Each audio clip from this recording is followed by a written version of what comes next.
Bonjour frères et sœurs, bienvenue à la prêche d'aujourd'hui. J'espère que tout le monde va bien. J'aimerais bien aller avec vous dans la Bible en Jérémie chapitre 12. Jérémie chapitre 12, verset 1. Jérémie chapitre 12. J'attends quelques secondes pour que tout le monde aura l'occasion de prendre sa Bible. Et là, on peut lire en Jérémie 12, verset 1. Tu es trop juste, Éternel, pour que je lance des accusations contre toi. Je veux néanmoins parler de justice avec toi. Pourquoi la voie des méchants conduit-elle au succès? Pourquoi tous les traîtres vivent-ils en paix?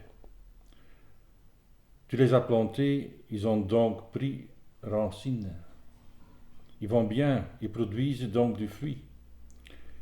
Tu es près de leur bouche, mais éloigné de ce qu'ils sont. Et toi, Éternel, tu me connais, tu me vois, tu examines mon cœur. Il est avec toi. Réserve-les comme des brebis qu'on doit égorger et mets les à part pour le jour du carnage. Jusqu'à quand le pays sera-t-il endeuillé et l'herbe de tous les champs sera-t-elle desséchée? À cause de la méchanceté des habitants, les bêtes et les oiseaux disparaissent.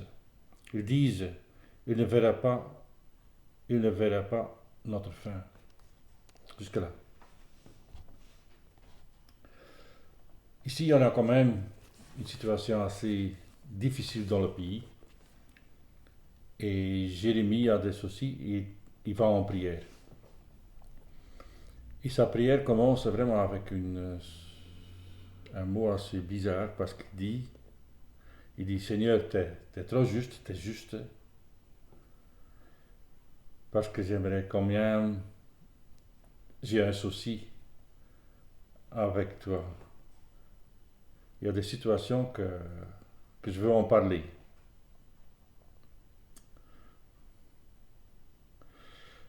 Mais il dit, même si je dis des choses qui ne sont pas à 100% correctes, que même si je traverse une ligne qu'on ne traverse pas envers vous, je sais que vous allez me juger correct.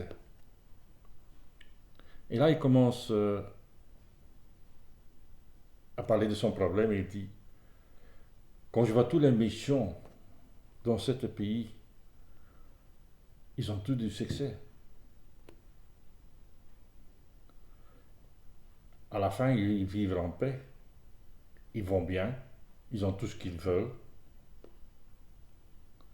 Et c'est quand même vous qui les a créés. C'est grâce à vous qu'ils sont en vie. Ils produisent du fruit, là, le fruit, quel type de fruit, ça c'est quelque chose d'autre. Mais ils vont bien. Et il ne comprend pas ça. Mais il dit aussi, apparemment, il parle des gens qui prennent en bouche le nom du Seigneur.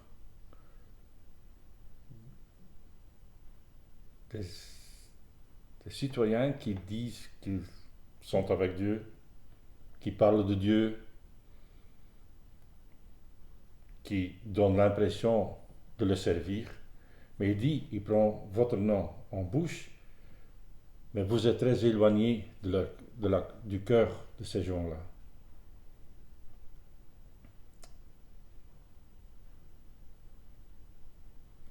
Et il dit, mais vous Seigneur, toi, tu me connais, tu examines mon cœur, tu vois que mon cœur est à vous.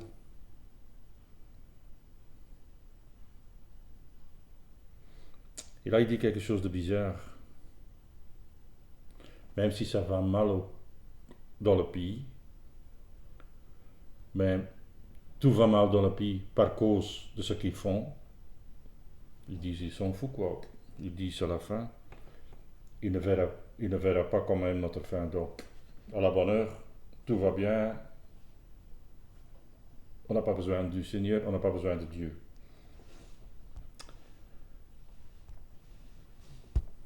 Quand je vois ça, je dois penser au psaume 73 de Asaph. Il avait le même souci. Il parlait au Seigneur, il dit, moi je suis... Asaph, c'était lui qui était responsable dans le temps de David pour les chants dans le temple, pour de la musique, enfin l'orchestre comme nous, chez nous dans notre église, quoi. Et il dit, moi je m'occupe tous les jours du chant, en exercice, on se prépare le samedi, le jour du sabbat, j'emmène tout le matériel, on fait le meilleur pour la louange, et à la fin, moi je m'occupe de nettoyer tout et de ramasser tout. Et me voici ici. Je dis à la fin, j'ai rien. Quand je vois les autres qui sont fous de tout, ils vont bien, ils ont tout, ils ont beaucoup, ça va beaucoup meilleur que moi.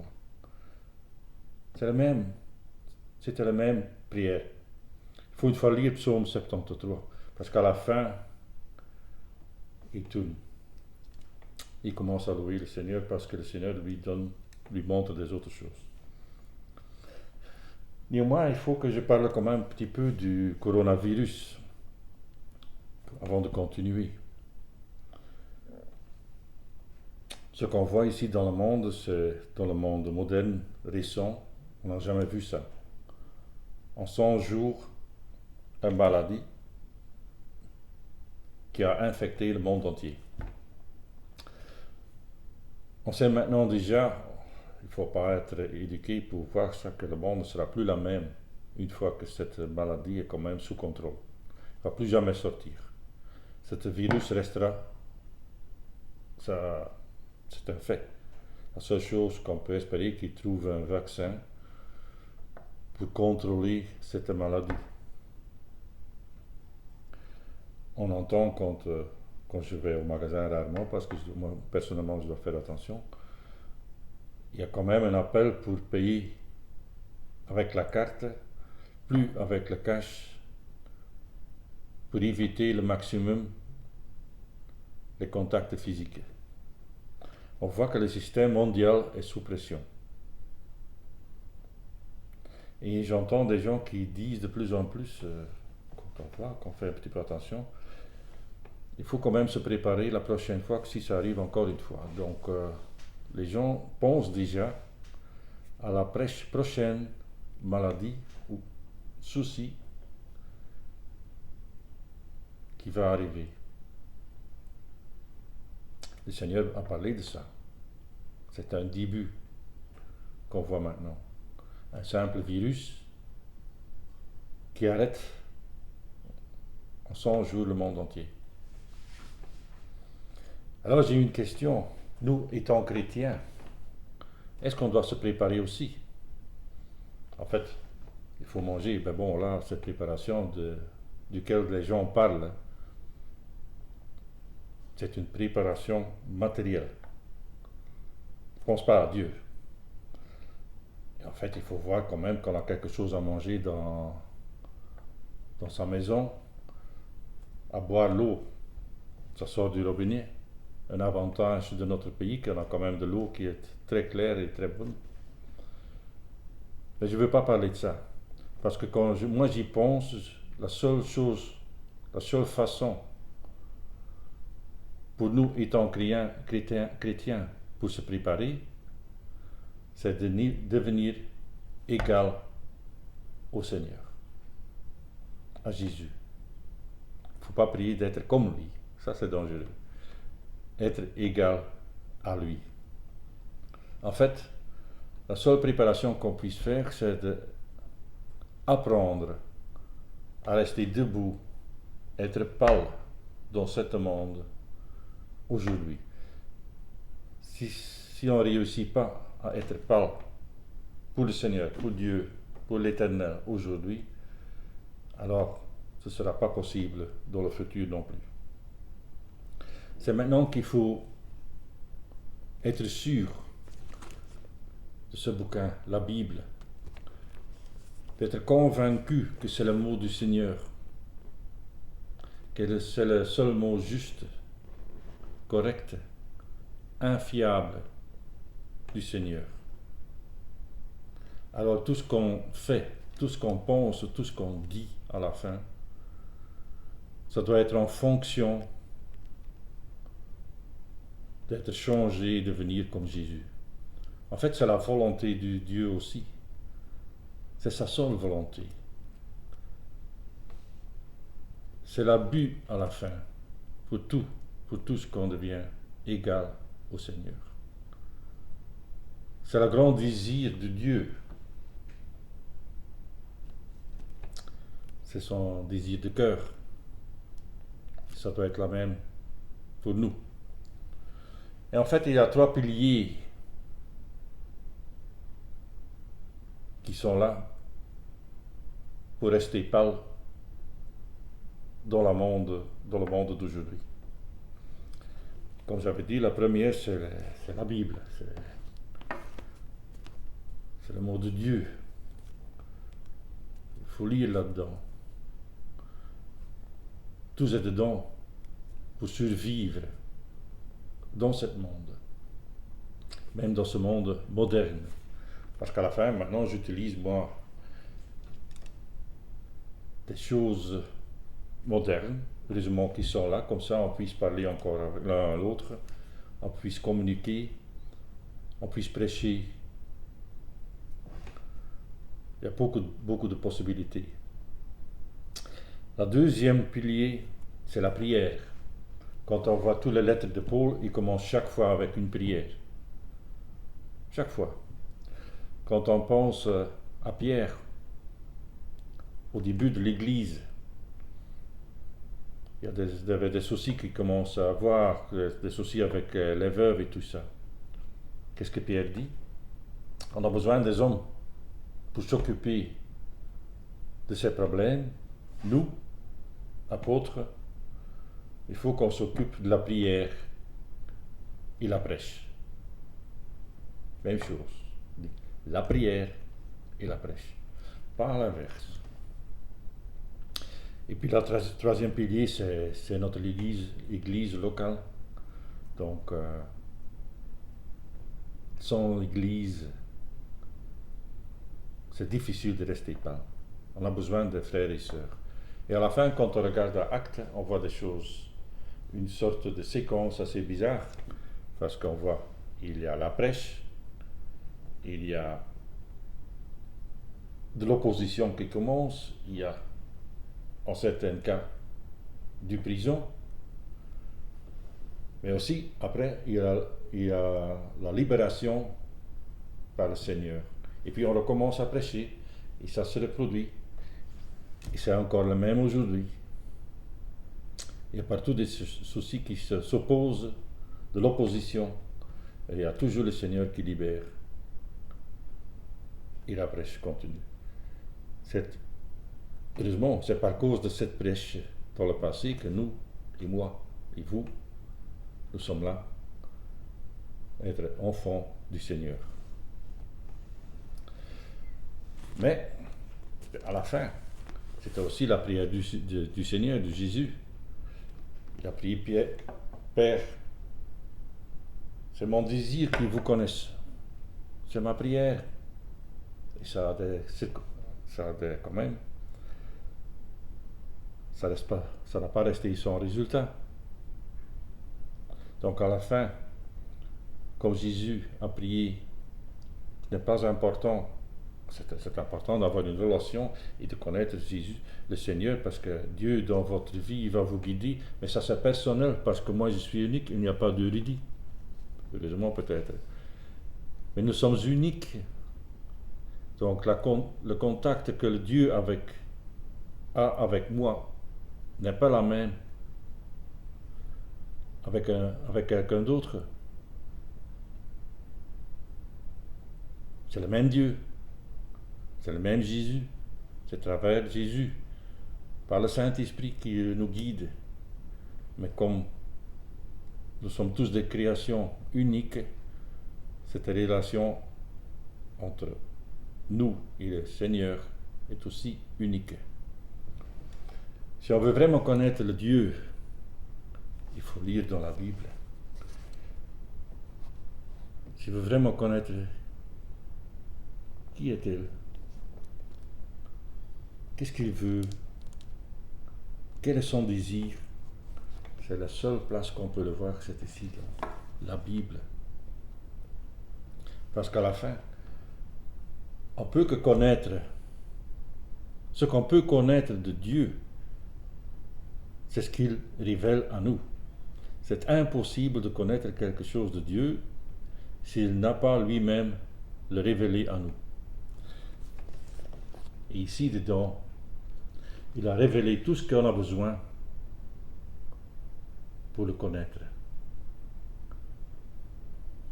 Il ne faut jamais oublier ça. Il ne faut pas oublier qu'on est aussi à 100%.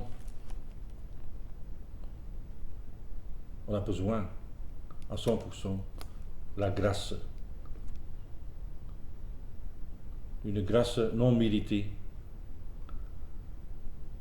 Mais nous, on dépend chaque seconde de notre vie de la grâce du Seigneur. C'est plus nécessaire, c'est plus important de connaître Dieu et de savoir qui il est que de savoir ce qu'il faut faire à l'église. Parce qu'à la fin, ce qu'il faut faire à l'église, ça vient automatiquement si on connaît Dieu. Le plus qu'on le connaît, le plus qu'on sait ce qu'il faut faire à l'église. Dieu utilise même des gens non chrétiens pour garder notre focus sur Jésus. Par exemple, un exemple que j'avais déjà montré, c'est Trump. N'importe ce qu'on pense de lui, le Seigneur l'a utilisé pour que le monde entier savait que le seul capitale d'Israël, c'est Jérusalem. Le monde n'est pas du tout d'accord. C'est la vie de Dieu. C'est par cause de ça que beaucoup de chrétiens ont quand même recommencé à voir que Dieu a tout en main. Il n'est jamais surpris de ce qui passe dans le monde. Et le but final du Dieu, ça doit être aussi notre but final. C'est de devenir égal. Ça veut dire que notre caractère sera changé. Ça va devenir plus en plus égal à celle de Jésus, notre Seigneur. Ça doit être notre but final à la fin aussi. Parce que je vous dis que le jour de retour du Seigneur s'approche assez vite à mon avis. Et un jour, ce jour-là, on va le rencontrer. Ce sera beaucoup plus agréable, cette rencontre, quand notre caractère a changé beaucoup au caractère du sien.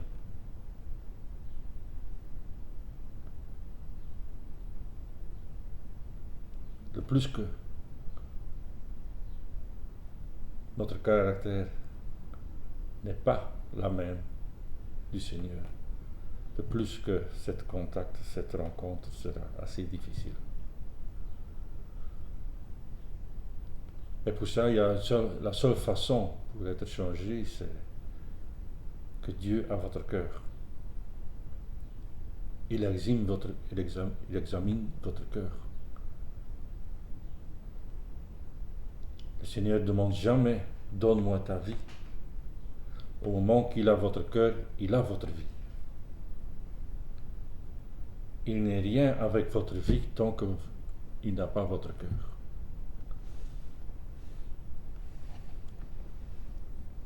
Mais pour rester debout, rester pâle, on peut voir la vie du Seigneur, de Jésus. Là, il a resté pâle toujours.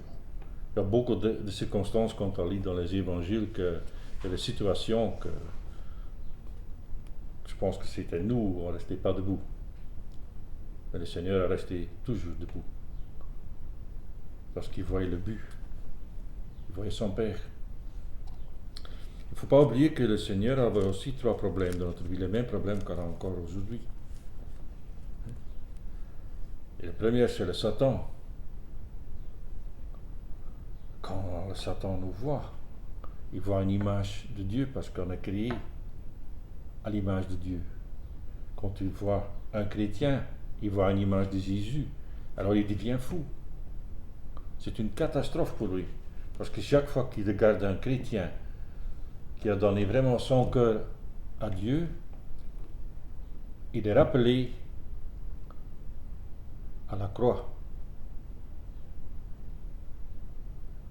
Là, il a vraiment perdu tout le contrôle. Il a une haine contre nous. Incroyable. Incroyable. Chaque fois qu'il vous regarde, il voit une image de Jésus. C'est un défait complet. Il y a aussi la pêche, le péché, excusez-moi.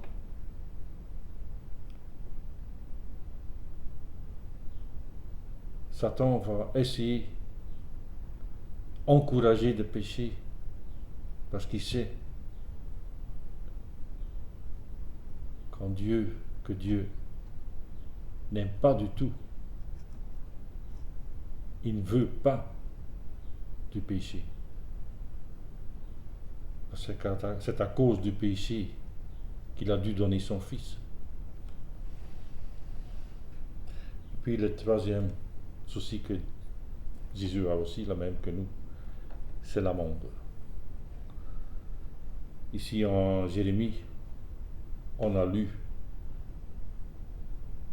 qu'il y a des gens qui prétendent être chrétiens, et prétendent être enfants de Dieu, mais qu'ils ne le sont pas. Ils ont pris notre témoignage. Quand on va à Judas, quand on lit dans la Bible, on le lit en versets 17 et 20, qu'ils ont volé notre témoignage.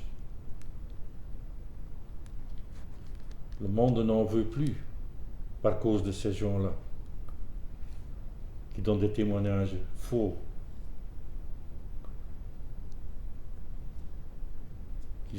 qui commencent à prêcher des choses qui ne sont pas du tout ce que la Bible dit.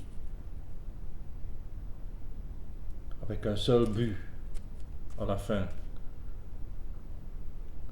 C'est pour que les gens ne vont plus à Dieu.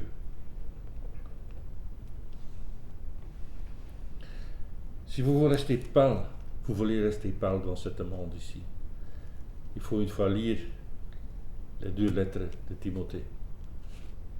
La première et la deuxième, là, c'est plein de choses qu'on puisse apprendre pour rester pâle. Et j'aimerais combien aller avec vous en 1 Timothée, chapitre 4.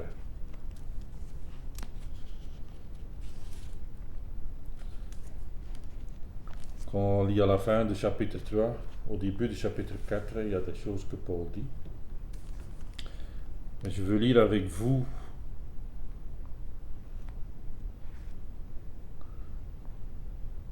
des versets 11. Et là on lit, après qu'il a appris ce qu'il doit faire à la fin, Transmets ces instructions, ils enseignent-les.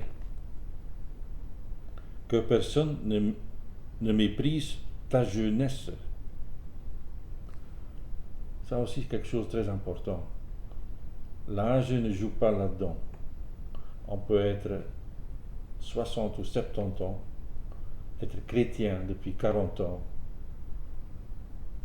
mais être loin d'être égal au Seigneur. Au contraire, on peut être jeune et être très égal au Seigneur. On peut être 60, 70 ans et jamais avoir donné son cœur. On est sauvé, on est chrétien, dans la vie éternelle. Mais là, pas du tout, on est loin, loin, loin d'être comme lui. L'âge ne joue pas là-dedans. C'est ce qu'on voit ici. Qu'on lit vraiment ta jeunesse, t'en fais pas. Donc il a dit de transmettre les instructions, de les enseigner, et on continue. Que personne ne méprise ta jeunesse, mais sois un modèle pour les croyants, par tes paroles, par ce que tu dis, par ta conduite, ce que tu fais, ton amour. L'amour du Seigneur est tout à fait différent de l'amour qu'on enseigne dans le monde. Ton esprit, ta foi, ce que j'avais dit, être sûr du mot de Dieu, ta pureté. Si on est loin de Dieu, la pureté, pas possible. En attendant, il dit, que je vienne, donc c'est pauvre, applique-toi à lire les Écritures, lire la Bible, dans l'assemblée. Qu'est-ce qu'on fait chez nous, à l'église?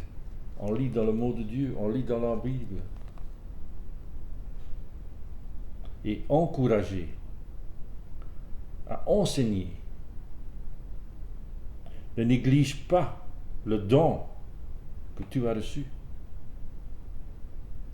Celui qui t'a été donné d'après une prophétie lorsque le conseil des anciens a posé les mains sur toi. Occupe-toi de ces choses, ce qu'il a dit, deux versets plus tôt. Donne-toi tout entier à elle, afin que tes progrès soient évidents pour tous.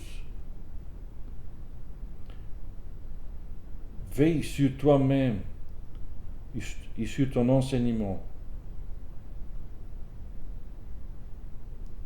Mais-y la persévérance, car en agissant ainsi, tu te sauveras toi-même ainsi que ceux qui t'écoutent.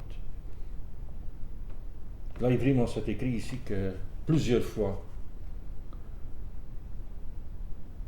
restez dans le mot, agis dans le mot, parle dans le mot, que ton amour soit guidé par le Seigneur à travers le mot.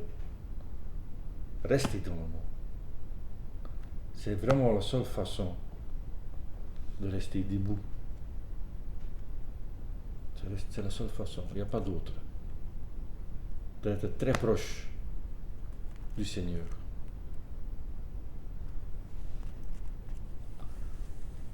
Parce qu'il faut savoir, t'occupe pas du monde.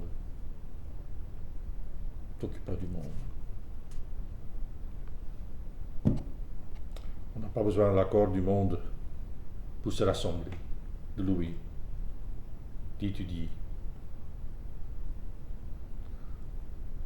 À la fin, le monde n'est pas intéressé à la gloire du Seigneur, de Dieu. Si on met un pied dans le monde,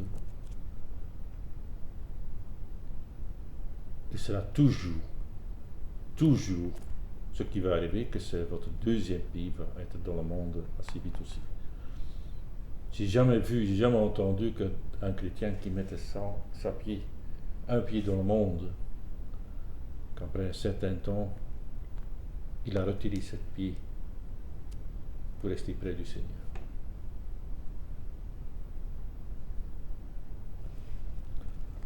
Faites attention. N'utilise pas des méthodes païennes dans votre vie. N'oublie pas que ce monde n'a qu'un roi, c'est le diable lui-même.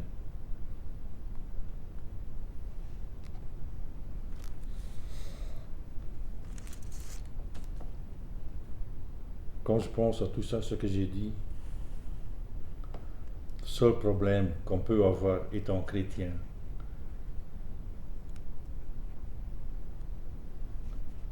c'est qu'on n'est pas assez égal au Seigneur, qu'on lui ne ressemble pas du tout. Il faut vraiment donner son cœur. C'est la seule façon. Rester près de lui pour que le Saint-Esprit puisse changer votre caractère en vous. Vous changez totalement, qu'on ressemble de plus en plus au Seigneur. Il ne faut jamais oublier que le Seigneur va vous placer dans une telle situation qu'il est le seul qui puisse vous aider. Ça, on sait d'avance. J'espère que cet mot vous a donné du courage. Je vous invite de lire le Timothée 1 et 2, parce que ce sont deux lettres qui parlent de ça. Je vous souhaite un dimanche agréable. J'espère qu'on se revoit assez vite à l'église pour louer ensemble le Seigneur, pour parler du Seigneur. Parce que je pense que tout le monde a beaucoup à dire l'un à l'autre. C'est quand même quelques semaines qu'on ne s'est plus vu. Et je ne sais pas du tout jusqu'à quand ce sera. On verra. Entre ce temps-là, on est ensemble, on est rassemblés dans le Saint-Esprit. On peut louer ensemble de sa maison le Seigneur. On peut prier pour la guidance de notre Église, le gouvernement. Et commence à voir en haut parce que le jour du retour du Seigneur est proche. Amen. Au revoir, la prochaine.